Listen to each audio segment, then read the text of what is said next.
नमस्कार विद्यार्थियों, श्रीमती मोहरी देवी तापड़िया कन्या महाविद्यालय जसवंतगढ़ के यूट्यूब चैनल पर एक बार पुनः आपका हार्दिक स्वागत और अभिनंदन है। मैं प्रवक्ता चंद्र प्रकाश गुर्जर। आज की क्लास हमारी बीए प्रथम वर्ष के छात्रों हेतु इतिहास विषय की होगी। इतिहास विषय के दौरान अगर बात की जाए तो निरंतर हम मौर्यकालीन प्रशासन के बारे में पढ़ रहे हैं, जिसके तहत अगर बात की जाए मौर्यकालीन प्रशासन को हमने दो भागों में विभाजित किया था, एक चंद्रगुप्त मौर्य का प्रशासन और उसके अलावा एक सम्राट अशोक का प्रशासन। आज उसी कड़ी के क्रम में अगर बात की जाए तो मौर्यकालीन जो न्यायिक व्यवस्था है उसके बारे में हम बात करेंगे, यानी कि जो जुडिशरी सिस्टम होता है, न्यायिक व्यवस्था किस तरीके से होती है, जनता को किस तरीके से जो न्याय मिलता था, न्यायालयों के कौन कौन से प्रकार थे, राजा की उसमें क्या भूमिका रहती थी, तो उन चीज़ों के बारे में। उसके अलावा जो गुप्तचर सिस्टम है, जो जासूस होते हैं, जासूसों के बारे में, जो सिक्योरिटी सिस्टम सुरक्षा के लिए जो गुप्तचर व्यवस्था की जाती है उसका अध्ययन हम आज करेंगे। तो मौर्यकालीन न्यायिक व्यवस्था और गुप्तचर व्यवस्था किस तरीके से जासूस से कार्य करते थे राजा के लिए, जैसा कि हमने देखा कि चंद्रगुप्त मौर्य के शासनकाल के दौरान जो उसके मंत्री, जो प्रधानमंत्री की बात की जाए, चाणक्य के द्वारा कहा गया कि जितनी गुप्तचर व्यवस्था जो किसी राज्य की मजबूत होगी वह राज्य उतना ही जो सुदृढ़ होगा। तो उन्हीं की बात करते हैं। तो न्यायिक व्यवस्था के बारे में बात करेंगे। मुख्यतः न्यायालयों की दो श्रेणियां हमें देखने को मिलती है, दीवानी और जो बात की जाए फौजदारी। दीवानी को धर्मस्थीय कहा जाता है, स्थानीय, और उसके अलावा जो जो फौजदारी होते हैं उसे कंटक शोधन कहा जाता है। तो बात करते हैं न्यायिक व्यवस्था की। तो जुडिशरी सिस्टम यानी किस तरीके से लोगों को न्याय मिलता था, मौर्यकालीन प्रजा जो जनता थी उसके लिए किस तरीके से सम्राट के द्वारा जो न्यायिक व्यवस्था की गई थी। तो सबसे पहले जो न्यायिक इकाई की बात करें, छोटी से छोटी न्यायिक इकाई कौन सी होती थी? ग्राम होती। ग्रामीण स्तर में जो स्थानीय पंचायत के द्वारा जो ग्राम पंचायतों का अस्तित्व वर्तमान समय में भी हमें देखने को मिलता है। तो ये जो इनको जो स्वतंत्र किया हुआ था ये, और जो ग्रामों में मूलतः जो पंचायत के द्वारा जो छोटे छोटे विवादों को है उनको सुलझा लिया जाता था। अगर कोई बड़ा विवाद होता तो वही आगे के न्यायालय में जाता था। तो ग्रामीण स्तर पे सबसे छोटी न्यायिक इकाई होती थी जहां विवादों का क्या किया जाता था, समाधान किया जाता था, विवादों को सुलझाया जाता था। और ये इसके लिए जो ग्राम है जो पूर्णतः क्या होते, स्वतंत्र होते थे। यहाँ जो बात की जाए शासक का हस्तक्षेप हमें ज़्यादा देखने को नहीं मिलता। छोटे मोटे विवादों का निपटारा उनके द्वारा अपने स्तर पर जो अपने ही गाँव में कर लिया जाता था। उसके अलावा बात की जाए, ये तो सबसे छोटी इकाई थी। उसके अलावा जो अंतिम और सर्वोच्च इकाई होती है वो कौन सी होती है? सम्राट ही होता है।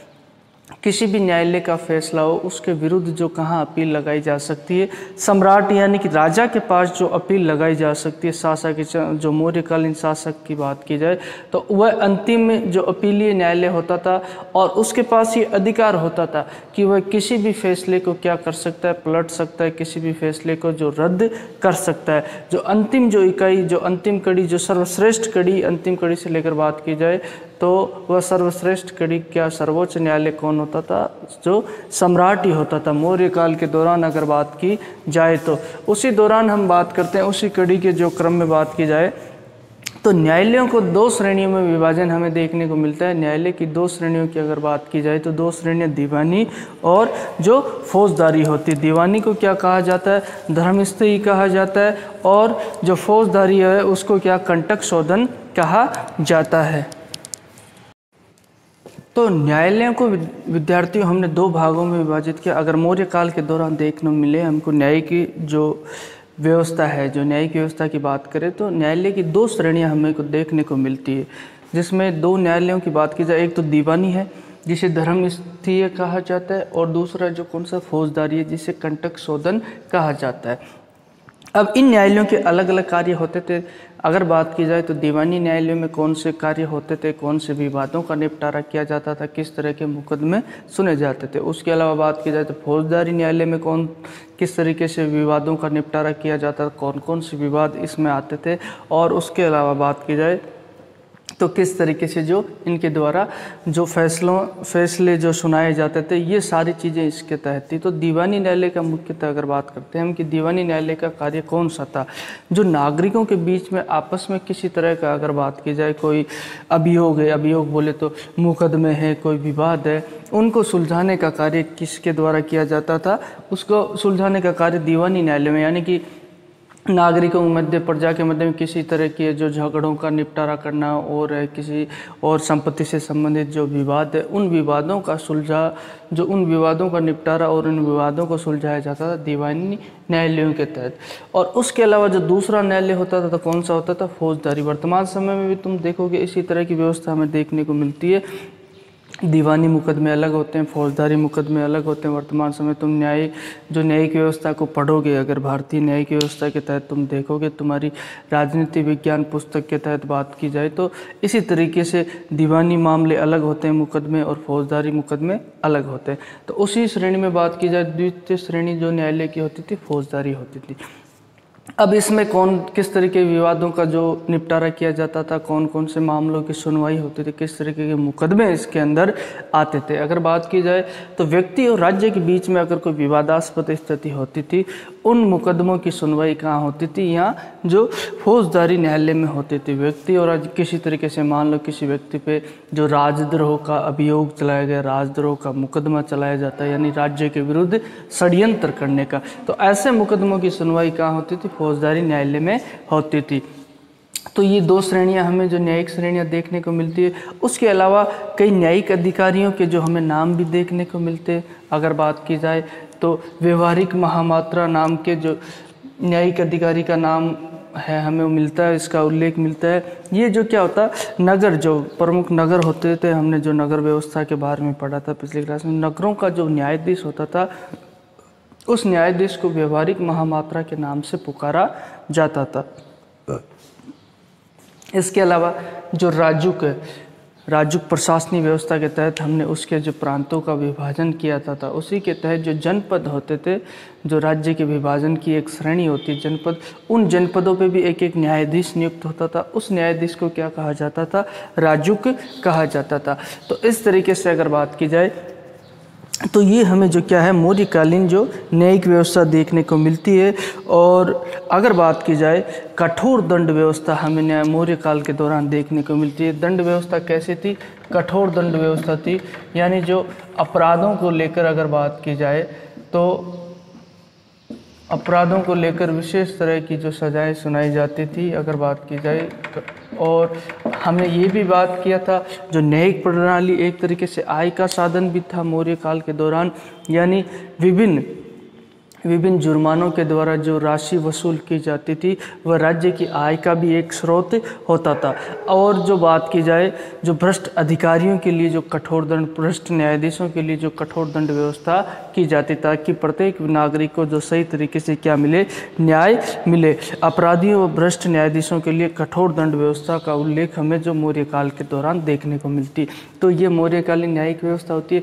उसके अलावा बात की जाए तो हम गुप्तचर व्यवस्था की बात करते हैं। मौर्य काल के दौरान जो जासूसी जो व्यवस्था अगर बात की जाए, वर्तमान समय में तुम देखोगे विभिन्न देशों की जो सरकारों के द्वारा और विभिन्न देशों के द्वारा जो अपनी अपनी जासूस एजेंसियों के द्वारा जासूसी की जाती है। भारत की इंटेलिजेंस ब्यूरो तुम देखोगे तो कौन सी है, रो अपनी है, और उसके अलावा कई देशों की होगी। तो ये जो चीज़ें पहले भी सार्थक थी अगर बात की जाए तो ये गुप्तचर व्यवस्था जो सिस्टम है जासूसी का, यानी कि दूसरे राज्य की जासूसी करवाना, उसके अलावा ताकि उनके द्वारा किसी तरीके से कोई राज्य अपने राज्य के प्रति कोई षड्यंत्र तो नहीं किया जाता, पड़ोसी राज्यों की जासूसी। उसके अलावा प्रजा के तहत जो जमींदार वगैरह है, जागीरदार है, अधीनस्थ शासक है, उनकी भी जासूसी, यानी उनके द्वारा भी किसी तरह के विद्रोह का कोई षड्यंत्र तो नहीं किया जाता है। चाणक्य ने तो खुद ने कहा कि जिस राजा का जासूसी सिस्टम यानी गुप्तचर व्यवस्था जितनी मजबूत होगी उसकी शासन व्यवस्था उतनी सुदृढ़ होगी। तो जो विदेशी यात्री हैं जिसमें एरियन और स्ट्रैबो, इनके द्वारा जो उल्लेख किया गया है अपनी यात्रा वृत्तांतों के दौरान, तो उनके द्वारा जो गुप्तचर है, गुप्तचर को ओवरसियर नाम से पुकारा है। ओवरसियर एरियन के द्वारा, जो यूनानी जो बात की जाए यात्री इसके द्वारा, लेखक है इसके द्वारा जासूस को ओवरसियर कहा गया मौर्यकालीन। और स्ट्रेबो के द्वारा क्या कहा गया, इंस्पेक्टर कहा गया है। यानी कि ये जासूसों के नाम जो यूनानी पुस्तकों में यूनानी यात्रियों के द्वारा हमें उल्लेखित मिलते हैं। मुख्यतः जो जासूसों की श्रेणी यानी गुप्तचरों की दो श्रेणियाँ यानी दो प्रकार के गुप्तचर होते थे और उनके अलग अलग कार्य होते थे। एक तो संस्था और दूसरा क्या, संचार।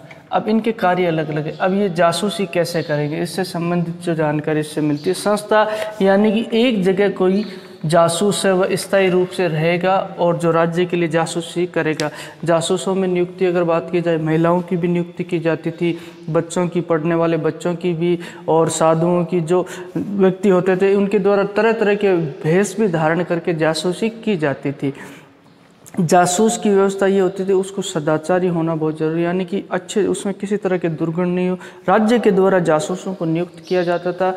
उसके अलावा वह उच्च शिक्षित होता था। तो जासूसी में बात की जाए, बच्चों का भी प्रयोग किया जाता था, बूढ़ों का भी प्रयोग किया जाता था, महिलाओं को भी नियुक्त किया जाता था और पुरुषों को तो उसी दौरान जो राज्य के द्वारा उन्हें नियुक्त किया जाता था। और वो विभिन्न राज्यों में जैसे जासूस है वो भेष बदल कर घूमते रहते। तुम देखते हो कई बार जो बात की जाए बड़ी बड़ी एजेंसियां या पुलिस के द्वारा भी कई लोगों की किसी तरह की जासूसी की जाती है, तो जासूस छोड़ते तो उनके द्वारा भेष बदल के कोई भिखारी के वेश में घूम रहा है, कोई साधु के वेश में घूम रहा है। इसी तरीके से जो ऐसे जो भेष बदल कर जासूसी उनके द्वारा की जाती थी। उसके अलावा उनके द्वारा कूट भाषा कौन सी होती है, जो कोडवर्ड में बात करते हैं अपन, जो बात की जाए कोडवर्ड यानी सांकेतिक भाषाओं में जो बात करते थे जासूसों के द्वारा, उन्हीं भाषाओं का विभिन्न पिक्चरों में भी तुम देखते हो किस तरीके से जासूसों के द्वारा काम किया जाता है। तो ये तो जासूसों की बात की जाए योग्यता होती थी, विशेषताएं होती थी। उसके अलावा जासूस से दो प्रकार के जासूस होते थे, यानी कि गुप्तचर। जासूस बोले तो गुप्तचर, एक तो संस्था की अगर बात की जाए तो ये इस तरह के जो गुप्तचर और जासूस होते थे जो एक जगह स्थायी रूप से रहकर को जासूसी किया जाते थे, विशेष एरिया, विशेष क्षेत्र में रहकर इनके द्वारा जासूसी की जाती थी। और दूसरे कौन से होते, संचार। ये जगह जगह भ्रमण करते रहते थे संपूर्ण राज्य में, और उसके द्वारा ये भ्रमण घूमते घूमते इनके द्वारा क्या की जाती थी, जासूसी की जाती थी। एक शत्रु राज्य में चले जाते थे, दुश्मन जो राज्य जो उसमें जाकर इनके द्वारा जासूसी, किसके द्वारा, संचार, ये जासूसों के द्वारा की जाती थी। और जो स्थायी होते वह तो एक जगह रहकर ही काम करते थे। तो इस तरीके से अगर बात की जाए तो मौर्यकालीन हमें बात की जाए न्यायिक व्यवस्था और जासूस व्यवस्था की जानकारी मिलती है। तो बोलिए विद्यार्थियों, यहाँ तक आपको कोई चीज़ समझ में नहीं आई हो, किसी तरह की समस्या हो, शंका हो, तो आप निसंकोच पूछ सकते हो। अपने पास जो शैक्षणिक व्हाट्सएप ग्रुप है, जो प्लेटफॉर्म अवेलेबल है, उसके माध्यम से भी आप अपनी बात मुझ तक पहुँचा सकते हो। और किसी तरह की जो राय हो या सुझाव अध्ययन से संबंधित वह भी आपके आमंत्रित है। तो आज हमने मूलतः जो मौर्य काल के दौरान न्यायिक व्यवस्था और गुप्तचर व्यवस्था के बारे में जाना। मूलतः अगर साधारण भाषा में बात की जाए तो न्यायालयों को दो भागों में विभाजित किया गया। दो प्रकार के न्यायालय हमें देखने को मिलते हैं, एक तो दीवानी न्यायालय जिसे धर्मस्थीय कहा जाता है, और दूसरा कौन सा है, जो फौजदारी है जिसे कंटक शोधन कहा जाता है। और उनके अलग अलग कार्य होते थे जिसका हमने उल्लेख किया। उसके अलावा जो गुप्तचर व्यवस्था के बारे में बात की जाए तो दो प्रकार के, यही दो टाइप के गुप्तचर यानी दो श्रेणियों के गुप्तचर हमें देखने को मिलते हैं। जासूस जिसके तहत एक तो संस्था है जो एक जगह स्थायी रूप से रहकर उनके द्वारा जासूस की जाती, दूसरे संचार है जो जगह जगह घूमकर उनके द्वारा जासूसी की जा सकती। तो आज की क्लास के लिए बस इतना ही, और सभी विद्यार्थियों का एक बार पुनः बहुत बहुत धन्यवाद।